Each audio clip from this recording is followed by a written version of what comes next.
Oke ya, mata kuliah kita ini kodenya MET 3310 ya. Ini mata kuliah ini akan memberikan pembelajaran tentang pada sesi pendahuluan ini akan memberikan pembelajaran tentang bagaimana sih konsep metode elemen hingga itu. Kemudian formulasi apa saja sih sebenarnya yang dipergunakan. Bagaimana prinsip dari metode elemen hingga itu dan aplikasinya di mana. Nah, itu kurang lebih deskripsi pada sesi pendahuluan ini. Dan capaian pembelajaran yang diharapkan adalah setelah mengikuti perkuliahan ini, ya Anda paham tentang bagaimana sejarah metode elemen hingga itu ada hingga berkembang sampai saat ini.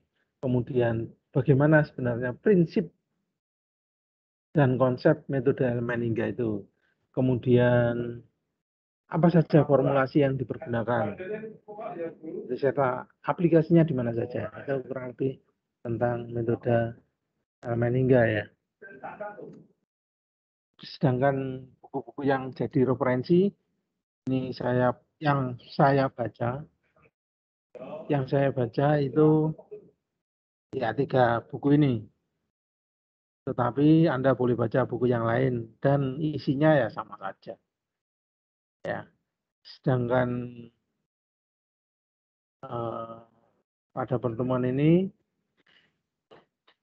ya, kita akan belajar tentang apa itu bagaimana sejarah perkembangan metode elemen hingga, bagaimana konsep dan prinsipnya, formulasi yang digunakan, aplikasinya pada struktur ataupun non struktural problem. Ya. Pada prinsipnya sejarah atau perkembangan metode elemen hingga itu secara tidak sengaja ya itu sebenarnya sudah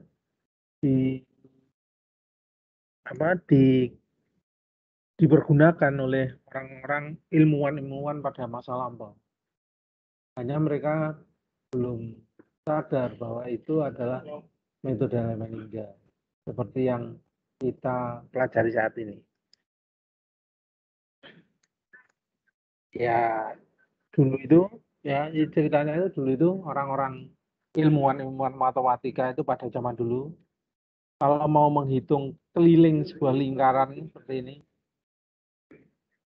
itu yang dilakukan caranya adalah dengan membuat rectangular shape ya, bentuk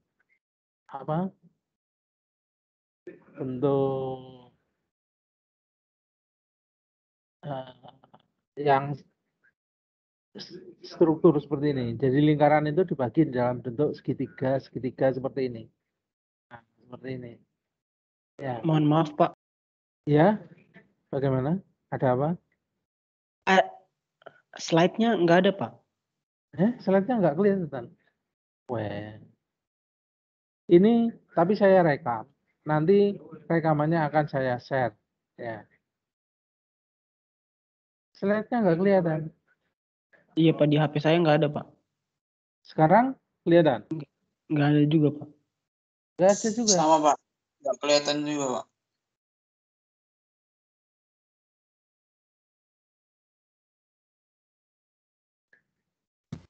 Di saya kelihatan Pak. Kelihatan kan? Kalau pakai HP nggak kelihatan Pak, pakai laptop baru kelihatan Pak. Kita HP semua ya? Kita tim HP. Semangat tim HP. Ini saya rekam. Nanti rekamannya akan saya share di LMS ya. Karena enggak tahu ini Zoom-nya kok enggak bisa. Ya. Nanti saya share di LMS apa yang saya omongkan ini. Itu ya, jadi Anda yang nggak bisa melihat apa yang saya sampaikan, nanti bisa Anda lihat di LMS. Begitu ya.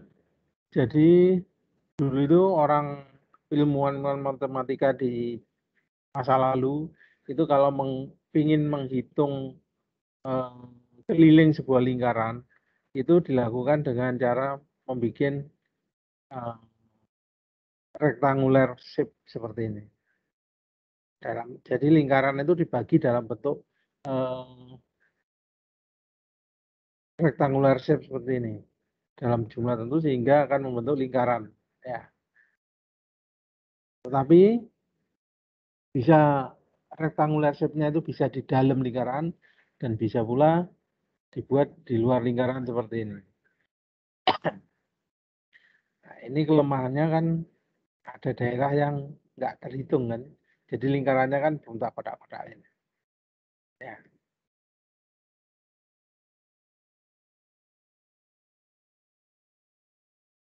Nah, itu. Jadi dengan membagi keliling lingkaran ini dalam bentuk rectangular shape ini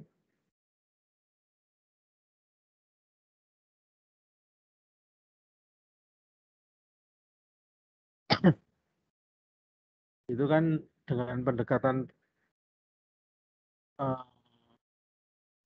ini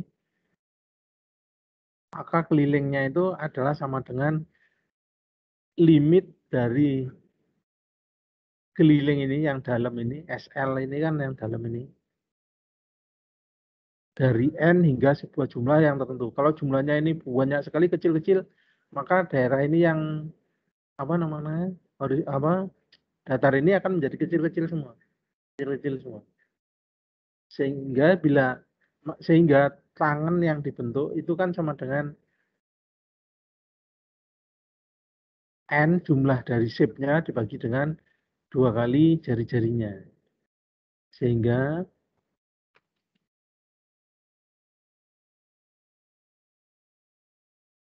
sedangkan sinusnya itu kan sama dengan R sisi ini dibagi dengan 2R besar. Sehingga persamaan keliling itu, keliling lingkarannya adalah jumlah shape-nya dikalikan R-nya. Sehingga hasilnya 2pi R sin pi per N. Dapat kita tulis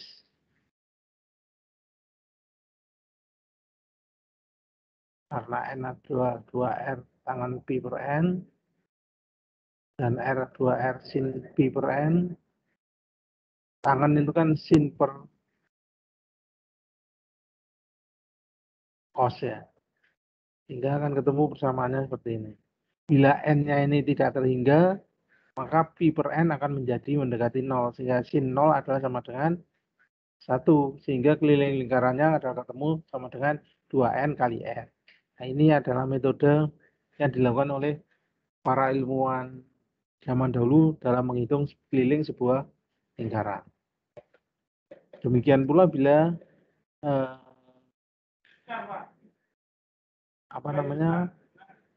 rectangular shape-nya itu ada di luar lingkaran, perhitungannya hampir sama, hasilnya sama. Ini dan ini ya kan. Kemudian karena keterbatasan selama ini secara konvensional sebelum metode elemen hingga ditemukan ya, itu dalam melakukan sebuah analisis baik struktur ataupun struktural problem ya, itu biasanya dilakukan dengan mempergunakan metode mekanika, kekuatan material, statika, struktur, kan itu yang dipergunakan. Atau kalau fluid mekanik, ya mau pergunakan fluid mekanik kan gitu. Atau heat transfer gitu ya. Tetapi begitu itu solusi secara konvensional itu kan hanya cocok kalau persoalannya itu merupakan persoalan yang bentuknya rektanguler. Ya. Tapi kalau bentuknya tidak beraturan atau irregular, maka mekanika kekuatan bahan ataupun statika struktur itu sudah tidak available untuk menyelesaikan persoalannya. Nah, hal itulah yang mendorong ilmuwan di dunia ini mengembangkan metode elemen hingga ini yang diawali di tahun 30-an ya 1930. Jadi ilmu ini sebenarnya masih baru sekali. Jadi tahun 1930 Kohler dan Duncan mulai melakukan formulasi discrete aeroelasticity dalam bentuk metrik. Ini merupakan awal-awal ilmu metode elemen hingga. Kemudian pada tahun 41 ada framework method. Kemudian Koren dan kawan-kawannya tahun 43 memperkenalkan variasional method. Giris tahun 54 hingga 55 mempublikasikan bagaimana cara memecahkan persoalan plane stress secara efisien. Kemudian Turner memperkenalkan the direct stiffness method pada tahun 1959. Kemudian Jankiewicz dan Chung dari tahun 1960 hingga 1970 mereka sudah mulai mempergunakan FEM untuk segala macam aplikasi, dan di tahun 64 software metode elemen hingga mulai diperkenalkan secara komersil. Itu adalah sejarahnya dan sampai saat ini berkembang terus ilmu ini. Jadi pada dasarnya metode elemen hingga itu kalau definisinya itu dapat dikatakan sebagai sebuah metode numerik yang dipergunakan untuk memprediksi respon dari sebuah sistem engineering. Jadi sifatnya ada. Jadi metode elemen hingga ini adalah bukan exact solution, tetapi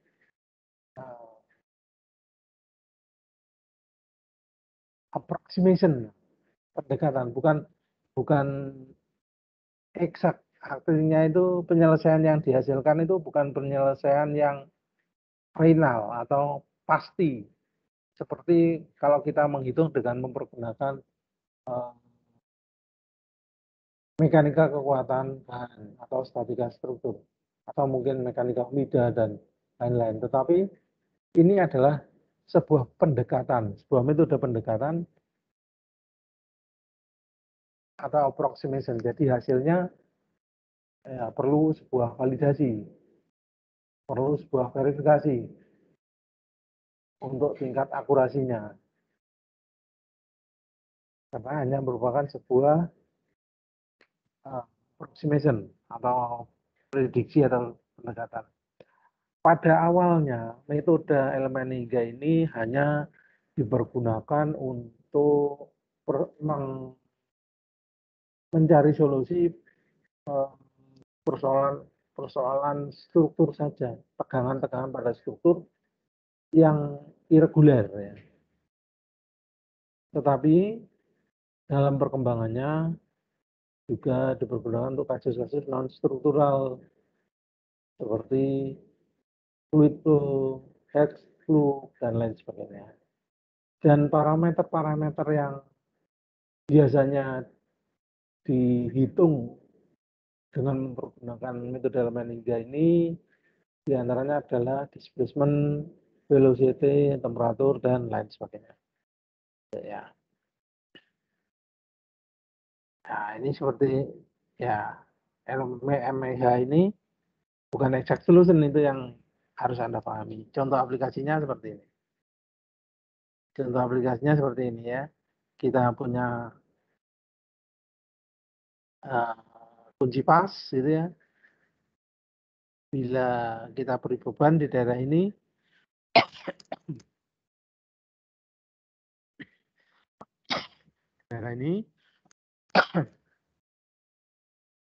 dengan diskretisasi menjadi elemen kecil-kecil seperti segitiga tadi, menghitung lingkaran tadi, maka tekanan yang terjadi dapat diprediksi seperti ini. Tekanan yang terjadi pada kunci pas tersebut sebagai akibat dari beban P ini. Ini adalah contoh aplikasinya.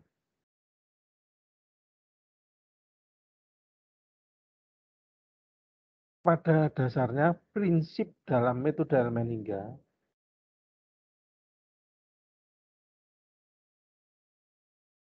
itu ada 5. Ya. Prinsip dasarnya itu yang dilakukan pada analisa struktural atau non-struktural domain dengan mempergunakan metode Helmholtz itu ada 5. Yang pertama adalah yang kita lakukan adalah melakukan modeling problem fisik atau physical problem ya. Jadi bila kita punya sebuah problem fisik seperti ini, katakanlah ini ada sebuah simple beam structure ya, jembatan dengan tumpuan 2 sisi ini mesti ada satu tumpuan adalah sendi dan tumpuan yang lain dengan tumpuan roll. Itu dapat kita modelkan seperti ini. Ini adalah jembatannya, satu sisi dengan tumpuan sendi dan sisi yang lain dengan tumpuan roll. Kemudian dapat kita sederhanakan modelnya kurang lebih seperti ini. Ini adalah tumpuan sendi, tumpuan roll, bebannya. Nah, itu tahap pertama dalam proses analisa dengan mempergunakan elemen hingga. Itu adalah tahap pertamanya seperti itu. Kemudian langkah berikutnya adalah setelah kita melakukan modeling problem fisiknya, yang kita lakukan adalah melakukan diskretisasi problem fisik itu menjadi sejumlah elemen dan nodal. Untuk keperluan diskretisasi tersebut, pada elemen hingga itu dikenal beberapa tipe elemen. Ya. Tipe elemen satu dimensi, ini yang ini two node line, dua nodal, satu elemen, ini namanya two node line atau three node line. Ini elemen satu dimensi. Ini elemen yang kedua adalah seperti ini, triangle linear, three node triangle. Nah, ini atau six node triangle atau 10 node triangle atau rectangular atau quadrilateral. Ini adalah tipe-tipe elemen untuk memodelkan kasus-kasus dua dimensi. Kalau kasus satu dimensi dapat kita modelkan dengan tipe-tipe elemen satu dimensi yang atas ini. Sedangkan untuk problem-problem tiga dimensi kita dapat menggunakan elemen-elemen tetrahedron, prisma, hexahedron, dan lain-lainnya. Ini adalah tipe-tipe elemen yang akan kita gunakan untuk pemodelan problem fisik kita. Pada kasus jembatan tadi, itu kan dapat kita modelkan dengan sebuah garis ya. Jadi tipe elemen yang tepat ya elemen satu dimensi. Ya.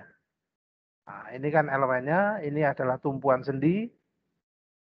Tumpuan sendi akan memiliki dua reaksi tumpuan, vertikal dan horizontal. Sedangkan pada tumpuan roll akan memberikan reaksi vertikal saja. Kemudian pembebanan terpusat.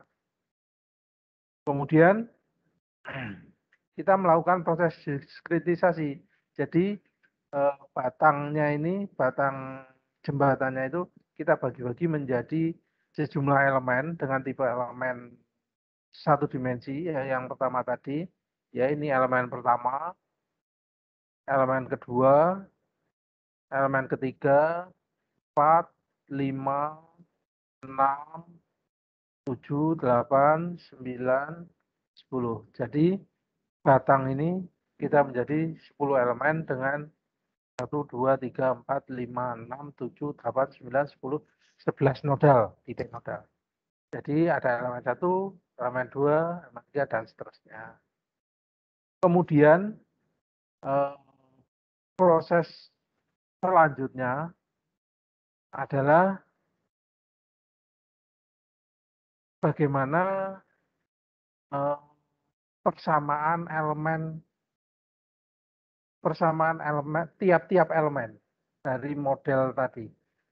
Untuk menghasilkan persamaan elemennya, itu kita mempergunakan penurunan persamaan elemen tiap-tiap elemen dari struktur tadi, itu kita bisa mempergunakan segitiga Pascal ini. Ya.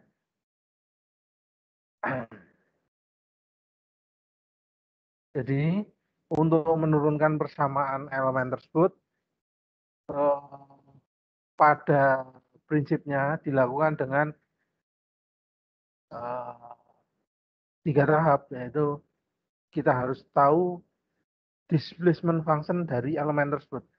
Maksudnya displacement function di sini adalah bagaimana perilaku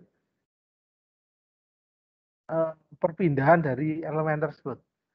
Kemudian kita mendefinisikan hubungan antara displacement dengan tegangannya dan hubungan antara tegangan dan tegangan. Kemudian baru kita bisa menurunkan persamaan elemennya. Untuk menentukan displacement function dari tiap elemen, itu pertama ya kita memilih tipe elemen. Karena tadi tipe elemen yang kita pilih kan elemen 1 dimensi ya. Kemudian kita memprediksi kira-kira nanti elemen pertama itu bergeraknya seperti apa.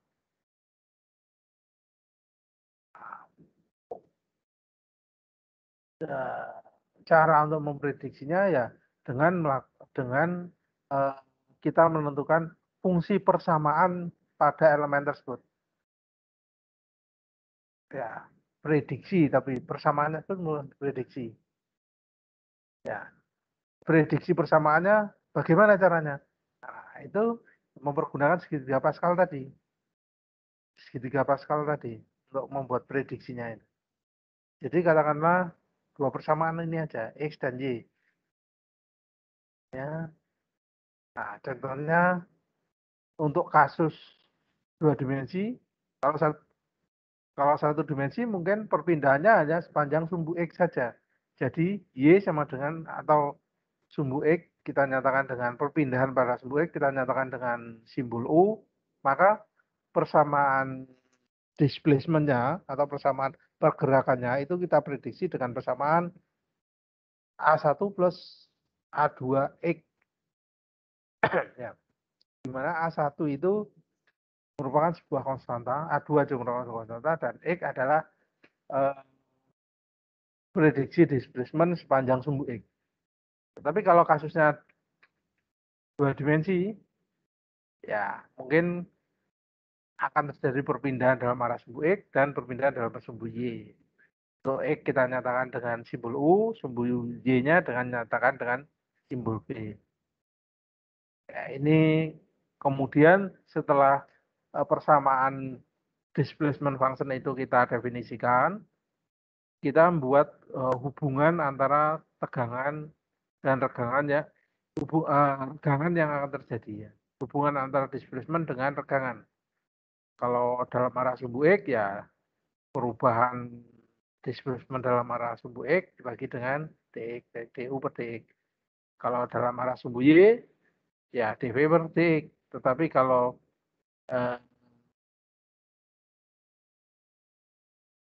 regangan geser yang mungkin terjadi merupakan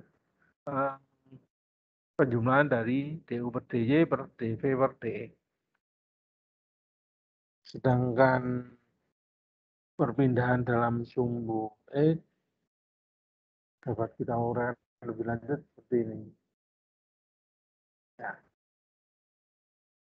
Kemudian langkah kita mencari hubungan antara dan dari tiga persamaan ini, regangan hubungan tiga persamaan hubungan tegangan dengan displacement dapat kita uraikan menjadi hubungan antara regangan dalam sumbu X dan tegangan dalam arah sumbu X.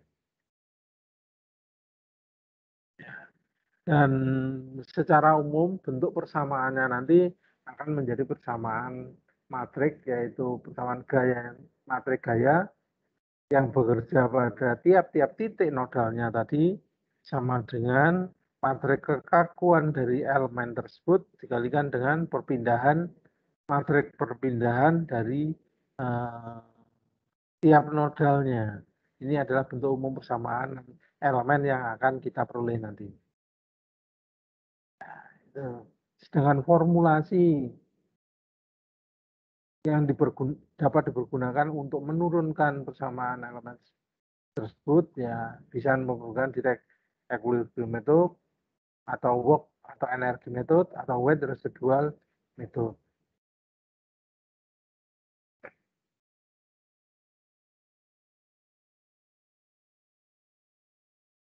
Untuk direct equilibrium method ini hanya cocok untuk tipe elemen yang sederhana ya dan pada struktural domain. Biasanya direct equilibrium method ini hanya digunakan untuk memprediksi equation persamaan elemen pada spring, kasus-kasus pada spring, elemen spring, batang bar, truss, beam, dan frame. Sedangkan untuk kasus dua dimensi, direct equilibrium method ini kurang sesuai, tidak sesuai, tidak cocok. Jadi hasilnya nanti, hasil perhitungannya nggak benar. Jadi untuk kasus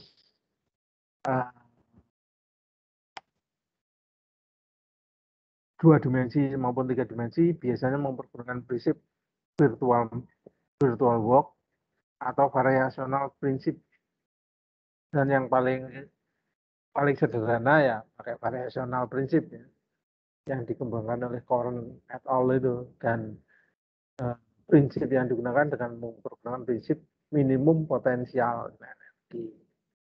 Tapi metode lain, kalau semua metode ini juga nggak available untuk menghitung menentukan persamaan elemennya, biasanya dipergunakan teorema Castigliano ya. Tetapi teorema ini pun hanya untuk material-material yang elastis ya. Kalau non elastis sudah nggak available lagi. Ya ini prinsip energi potensial itu ya berdasarkan energi dalam dan berdasarkan kerja potensial yang terjadi pada elemen tersebut. Persamaan kurang lebih seperti ini. Dan ini adalah persyaratannya pada energi minimum potensi energi ya. Dan contoh aplikasinya ini. Ya.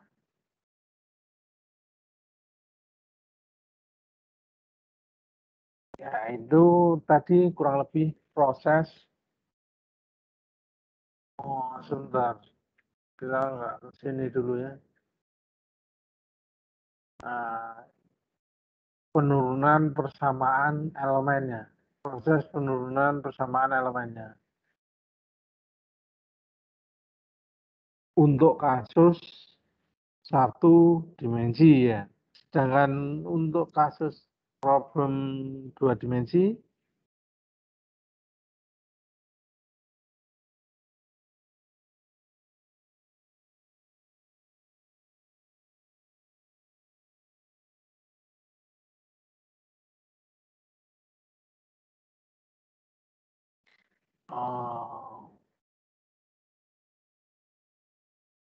untuk kasus dua dimensi itu tadi kan untuk kasus struktur dengan mempergunakan elemen dua dimensi.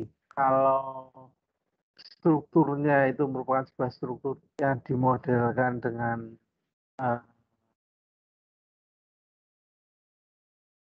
dua dimensi seperti ini ya, ini itu bentuk dari gigi, roda gigi itu, itu kalau kita modelkan dengan mempergunakan elemen dua dimensi, ini juga sama, kita pilih tipe elemen yang dua dimensi. Ini adalah elemen dua dimensi. Jadi pertama yang kita lakukan adalah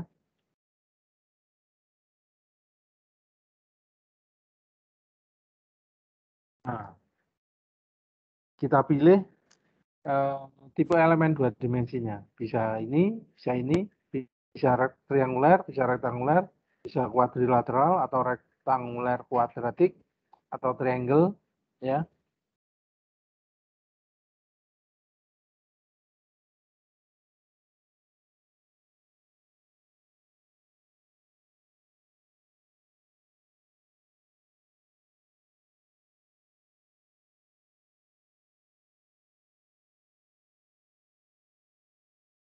Ya.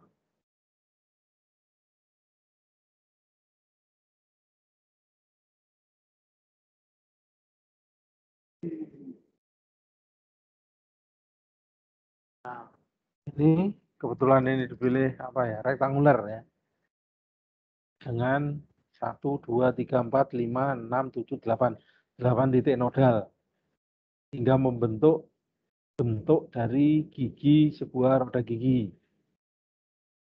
Ya. Terus prosesnya sama seperti tadi, yaitu pertama setelah kita modelkan, kita pilihkan tipe elemennya, kemudian langkah berikutnya adalah kita menghitung, mencari persamaan tiap-tiap elemen ini. Bagaimana perilaku tiap elemen ini. Dengan pertama, kemudian menentukan apa tadi namanya, displacement function-nya, kemudian hubungan antara displacement dengan regangannya, bagaimana hubungan antar regangan dengan tegangannya. Dari sana kemudian baru kita tentukan tipe persamaannya, bentuk persamaannya, persamaan pendekatan untuk perilaku dari tiap-tiap elemen ini. Dan langkah selanjutnya setelah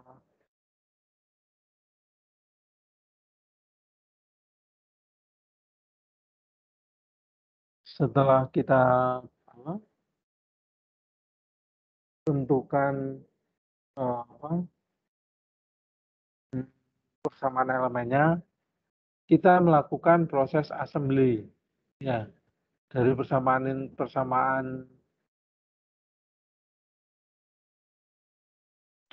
elemen-elemen tadi, itu kan tadi kan batangnya itu kita bagi menjadi banyak elemen.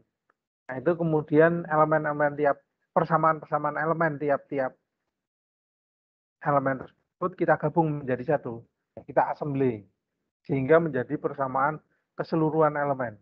Dan simbolnya kurang lebih seperti ini.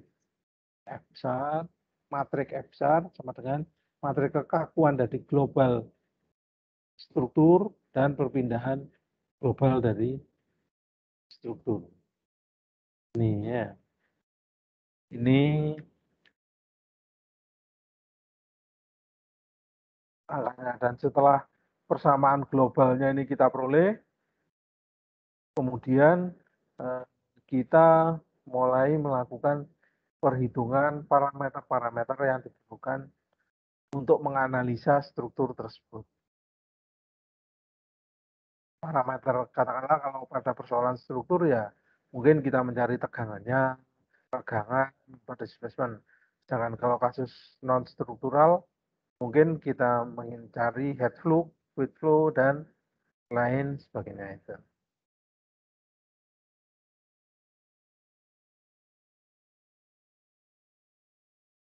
Ya.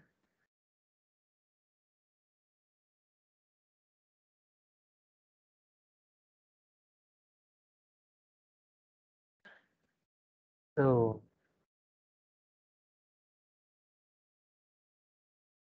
Nah, itu adalah prinsip atau urutan dalam menganalisa sebuah problem basis dengan mempergunakan metode elemen hingga secara manual, ya, dengan perhitungan manual. Dan satu semester ini kita akan belajar perhitungan secara manual tersebut. Jadi kita tidak akan mempergunakan software untuk menghitung. Tapi nanti di akhir kuliah akan saya demokan bagaimana melakukan perhitungan dengan mempergunakan software metode elemen hingga, ya. Kenapa saya kok tidak mengajarkan softwarenya? Karena software itu sebenarnya Anda harus bisa belajar sendiri karena sudah interaktif sekali dan tidak susah untuk belajarnya. Tetapi yang jadi persoalan kalau Anda belajar software tanpa tahu teori dasarnya, tanpa tahu bagaimana sebenarnya software itu bekerja, itu akan membahayakan. Karena bisa jadi Anda menghitung dengan mempergunakan software dan hasilnya adalah aman, tetapi begitu Anda validasi, ternyata nggak aman. Nah, itu apa yang salah? Ya, karena Anda salah dalam menginterpretasikan problem fisik yang terjadi. Sehingga harus paham tentang bagaimana software itu bekerja, bagaimana teorinya. Ini yang saya ajarkan di sini adalah bagaimana teori dari metode elemen hingga. Dan nanti kalau Anda sudah belajar software dengan modal teori dari metode elemen hingga ini, harapan saya Anda dapat mempergunakan software itu secara tepat. Jadi analisa yang Anda input yang Anda masukkan pada software itu benar, tidak salah. Anda tidak melakukan salah interpretasi karena Anda tahu teorinya. Ya, pentingnya di situ karena berbahaya sekali ini kalau Anda langsung menggunakan software tanpa tahu teorinya. Karena datanya akan nggak akurat, akan salah, dan hasilnya juga akan salah. Dan itu karena ini akan kita pergunakan untuk menganalisis sebuah struktur, untuk melakukan perancangan sebuah struktur, ya berbahaya sekali. Karena bisa jadi informasi yang diberikan oleh software tersebut akan bias, akan salah, dan tidak akurat. Karena kesalahan sebenarnya terletak pada Anda yang menginputkan data. Karena tidak paham tentang bagaimana software itu bekerja.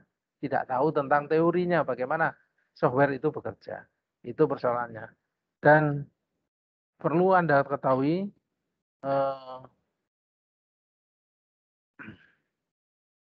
secara prinsip, perhitungan atau analisa dengan mempergunakan metode elemen hingga pada software, itu pada prinsipnya, itu dapat kita bagi menjadi 3, yaitu tahapan preprosesor, tahapan solver, dan tahapan post prosesor. Kalau pada perhitungan manual tadi, prinsipnya kan pertama ada 5 prinsip kan. Pertama, kita melakukan pemodelan problem fisik. Kemudian kita melakukan diskretisasi pada problem fisik. Kemudian kita menentukan tipe persamaan pada tiap-tiap elemen dan persamaan global dari struktur tersebut. Sebenarnya ketiga prinsip ini, kalau pada perangkat lunak metode elemen hingga atau pada software metode elemen hingga, itu dimasukkan dalam tahap preprosesor. Jadi saat Anda melakukan pemodelan, diskretisasi, kemudian pemilihan tipe persamaan yang akan digunakan untuk perhitungan, pemberian boundary condition, baik tumpuan maupun beban yang akan diberikan, itu semua ada pada tahap preprosesor. Kemudian tahap berikutnya adalah melakukan perhitungan, ya. Tadi kalau pada teori tadi perhitungan dengan secara manual tadi, tahap nomor keempatnya adalah perhitungan perhitungan parameter-parameter yang kita inginkan untuk analisa problem fisik tersebut. Itu kalau dalam perhitungan manual ya kita kerjakan secara manual ya, seperti yang nanti akan saya ajarkan selama 1 semester ini. Tetapi kalau pada software, perhitungan itu akan dilakukan oleh komputer. Nah, disinilah letak bahayanya komputer itu, software itu. Kalau tahap preprosesornya Anda salah, Anda memberikan input yang salah, maka perhitungan yang dilakukan komputer ya sesuai data yang salah tadi. Itu pekerjaan solver di tahap solver di software metode elemen hingga. Kemudian kalau pada perhitungan manual, setelah kita melakukan perhitungan secara manual tentang parameter-parameter yang kita inginkan, nah, parameter langsung ketemu kan. Nah, kalau pada software metode elemen hingga, tahapan penampilan parameter-parameter yang kita inginkan itu dimasukkan pada tahap post processor. Nah, hasilnya visualisasi pada tahap post processor itu ya seperti ini. Ini distribusi temperatur. Ini distribusi tegangan normal dalam arah sumbu Y. Ini adalah distribusi diagram momen pada BIM. Deformasi yang terjadi. Ini pada gambar 76 ini. Ya, itu bedanya kita mempergunakan software dengan perhitungan manual. Ya, kalau tipe-tipe software yang ada saat ini sudah banyak sekali. Ada Patran, ada NX Nastran, ada Abacus, ada LS Dyna, MD Solid, ANSYS, MSC Mark, dan lain sebagainya. Itu ya. Sampai sini ada pertanyaan, silakan. Silakan kalau ada komentar atau pertanyaan. Kalau tidak ada, akan saya demokan kalau perhitungan dengan mempergunakan software. Akan saya demokan ya, mempergunakan software.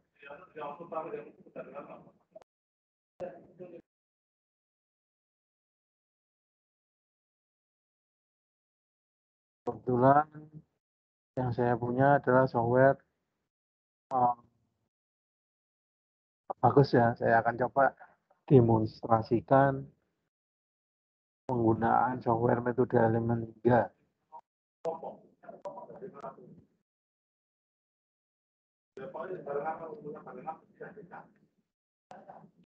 Ya, katakanlah tadi itu problem fisiknya adalah simple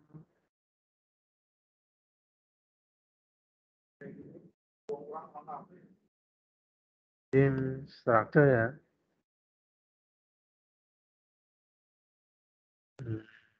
Dua dimensi. Ya. Kemudian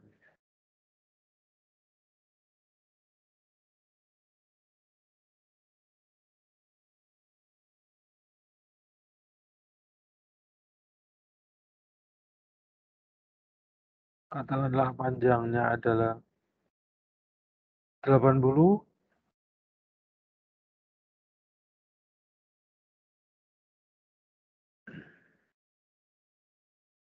materialnya adalah memiliki modulus yang 109.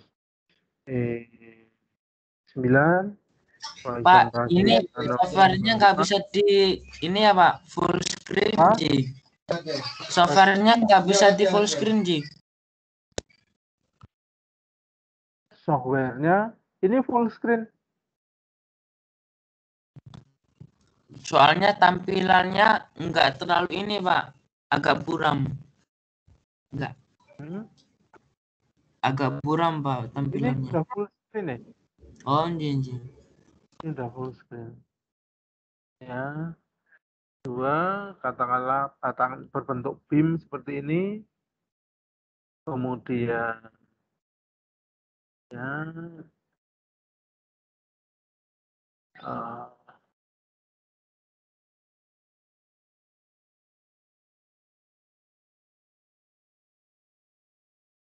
kemudian kita assembly, kemudian kita pilih tipe persamaannya, kemudian kita tentukan parameter yang kita harapkan nanti dari hasil perhitungannya, kemudian kita tentukan boundary condition-nya ya. Pada tumpuan yang kiri tadi itu sendian, jadi punya 2 derajat kebebasan. Kemudian pada sisi yang kanan kita beri tumpuan roll ya, hanya memiliki 1 derajat kebebasan. Oh, ada yang kurang gitu. Harusnya kita partisi dulu ya.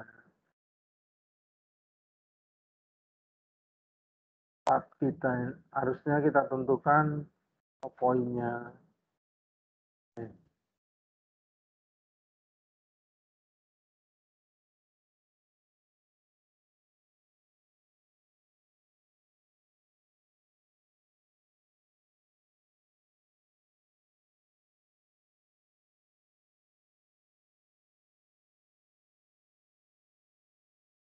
Ya, harusnya seperti itu. Kemudian kita melakukan matching. Kita membagi elemennya.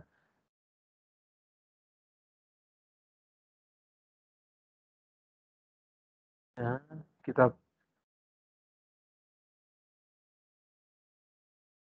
kemudian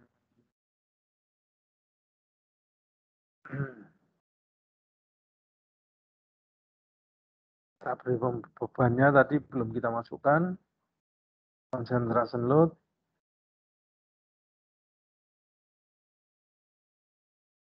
Atau on, katakanlah begitu.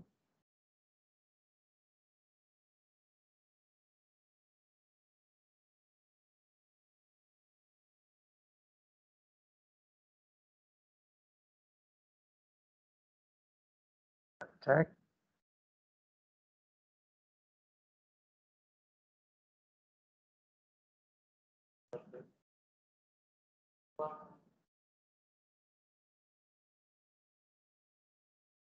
Submission kita ini perhitungan ini setelah kita masukkan tahap preprosesor tadi, kita lanjutkan dengan tahap solver atau perhitungannya. Nah, ini sudah selesai perhitungannya, sudah komplit. Nah, hasilnya seperti ini. Ya, tegangan yang terjadi seperti ini.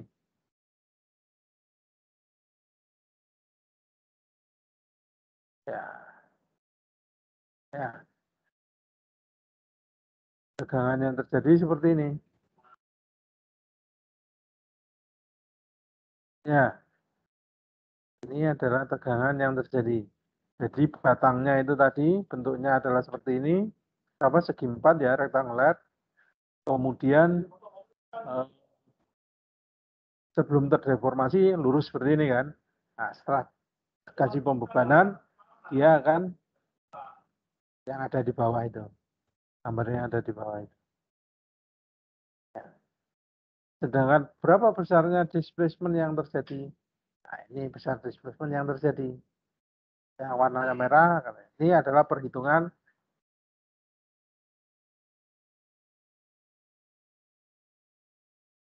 sudah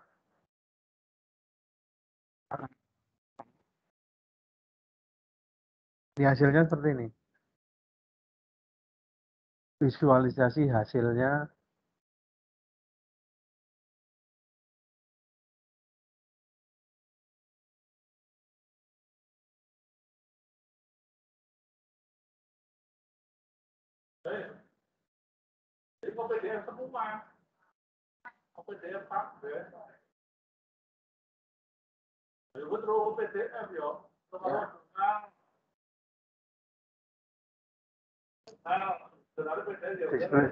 Displacement yang akan terjadi, kemudian apalagi reaction force, reaksi pada tumbuhannya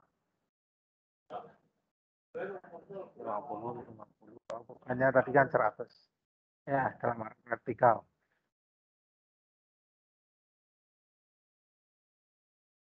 Dan reaksi dalam arah horizontal ya. Itu demonstrasi kalau memperhitungan dengan mempergunakan software. Ya. Ada pertanyaan, silakan. Silakan kalau ada pertanyaan.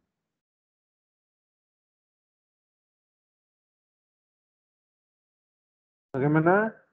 Ada pertanyaan? Kita masih punya waktu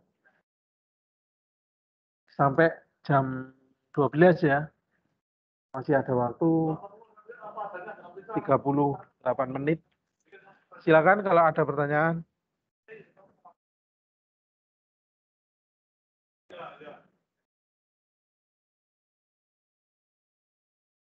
Jadi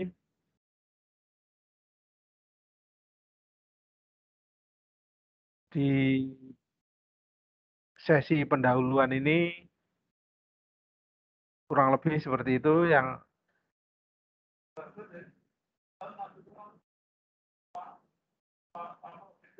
silakan kalau ada pertanyaan.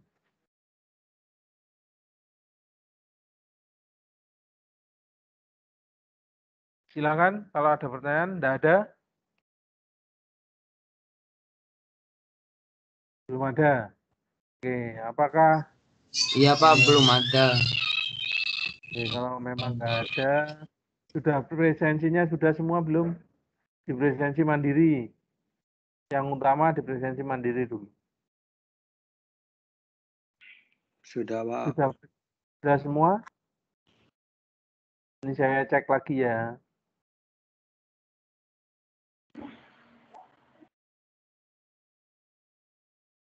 Sudah.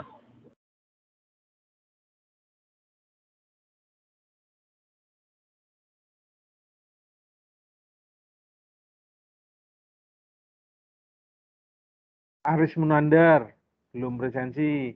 Syekh Saifur Rahman, belum presensi. Patrialis Demokrat Gita Widawanto, juga belum. Alvin Setia Aji, Muhammad Haddad Arifin, Jonathan Ishak Bagita, Afi Dima Putra, dah. 1, 2, 3, 4, 5, 6, 7. 7 orang. Pak, belum presensi atas ya. nama Aris Munandar, link presensinya enggak ini Pak. Tadi buat masuk ke Ya, saya bantu masukkan. Aris Munandar ya. ini. Aris. Ya, men. Ya, ada lagi yang belum? Matur nuwun, Pak. Ya. Siapa lagi yang belum presensi? Silakan.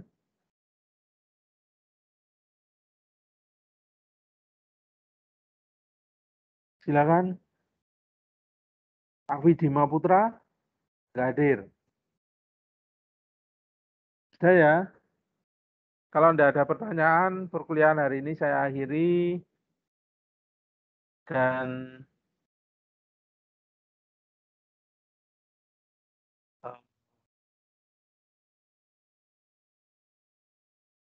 videonya nanti saya upload di video rekaman pertemuan hari ini akan saya upload di LMS. Ya, nggak ada